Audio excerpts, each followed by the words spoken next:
Bitcoins. That's a digital currency that's been around since 2009. Yeah, you may have heard about them in the past or read about them in the paper this week. Canada became the first country in the world to install a Bitcoin ATM in Vancouver, and similar machines are headed right to the GTA. To explain what Bitcoin is all about, we have Anthony Diorio from Bitcoin Alliance Canada. He joins us from our studio in Toronto. At Queen's Park, we have Catherine Johnston, the president and CEO of ACT Canada. That's a group that works to ensure secure online payments. Anthony, in 30 seconds, can you please explain what Bitcoin is? Sure. Bitcoin is the world's first decentralized digital currency and payment system. Traditionally, when you're doing a digital transaction, you need to rely on a third party to mitigate the transaction and to facilitate, to make sure that it's legitimate, to make sure that it goes through properly.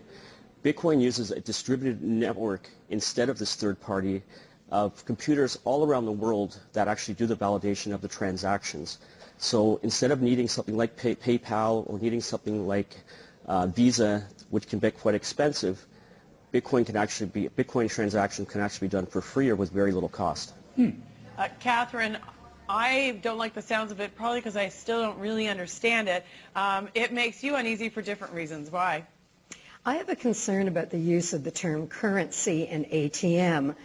Those are terms that most citizens equate with how currency is valued, who's backing it, what you could do at a specific box. I think the terms are misleading, and I think that's going to cause us some problems moving forward. Can you elaborate on what's misleading about them? So if I look at the Canadian currency, for example, I know it's backed by the government. I know how it's regulated. I know how it's valued. I have a fair comfort level in what that currency will be worth tomorrow. So unless it is something that follows all of those precepts, unless it's something that is backed by a government, I don't think it should be called a currency. Okay, Anthony, that's interesting, and it makes sense, too. I mean, obviously you've had businesses and individuals that, at first were reluctant to maybe dip their toe into the water, but now that these people are using Bitcoin, what is it about it that where their fears were allayed, where they're using it without any hesitation, without worried that they're going to lose their money or anything like that?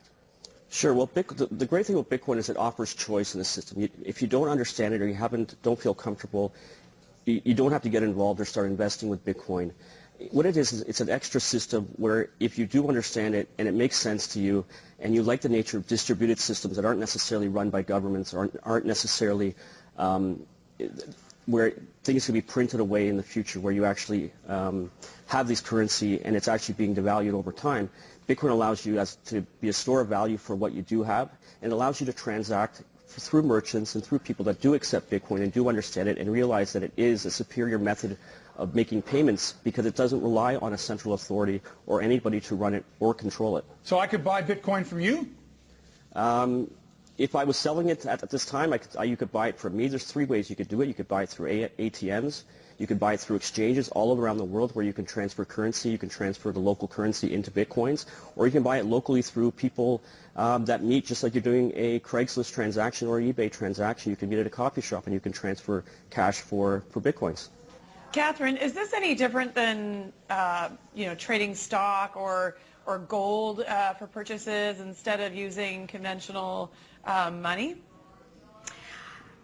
In some ways it is, in some ways it isn't. I mean, with gold, we have history. With Bitcoin, it's new. So I think it's going to take a while for Bitcoin to prove that it has that kind of monetary value. I would see Bitcoin as being a stored value. So I would take exception with saying that you can buy Bitcoins through ATMs. In this country, you can't. ATMs are strongly regulated. And again, I think part of the comfort level that people are feeling with this type of stored value product is because we call it currency, and therefore we assume that all of the safety nets that go around currency backed by a government are now being backed by Bitcoin. Anthony, the way I understand it, Bitcoin has risen significantly in value since it was first introduced in 2009. How is Bitcoin valued? Obviously, it's not, there's $1 there and $5 Sure. there. give me, and I don't understand technically No anything problem. really, but give me an idea how you value Bitcoin. The Bitcoin value is determined by the different exchanges all around the world and what the buy and sell prices are at the time. So just like a lot of other things are done with currencies, at that time it's what people are willing to buy and sell it for. So each exchange will have a price that it's valued at right now. So when someone puts a buy order out there, the price that someone is willing to sell for will actually be determined through an average, and that's how the Bitcoin price is determined. So there's exchanges all over the world. They each have different prices, but they're all pretty similar right now. And as we've seen over the last week with the explosion in China and with the news of the ATM, that Bitcoin value is going up, and I think we're about to hit the high. Can you tell us what the value is right now, this high point that you just mentioned? Sure. Last I checked, I think it was around $255 a piece, and I think the high ever was $265 or around there. It's gone up substantially over the last week. So could you, in theory, sell your Bitcoins and just cash out? Sure. Who would Yes, you be can selling sell them it. to? You can sell them through the exchanges, so you can set up an account on a Bitcoin exchange where you hook up your bank account, you deposit funds, and then you can buy and sell and trade with other people that are also looking to buy or sell. And then you can cash out that cash through your bank account. And again, you can sell locally as well. And now with the ATM, it's giving more options and more choices for people that want to get into the Bitcoin space. And it's making it easier and easier to get involved and to start accepting and start using Bitcoin. Okay, Anthony, Canadian Mint is currently looking at issuing their own digital money. So how does Bitcoin compete against other mints around the world, especially when they have a solid backing from the government? Sure. Well, the key about Bitcoin is it is decentralized. It's not controlled or run or operated by one entity, one organization, one company.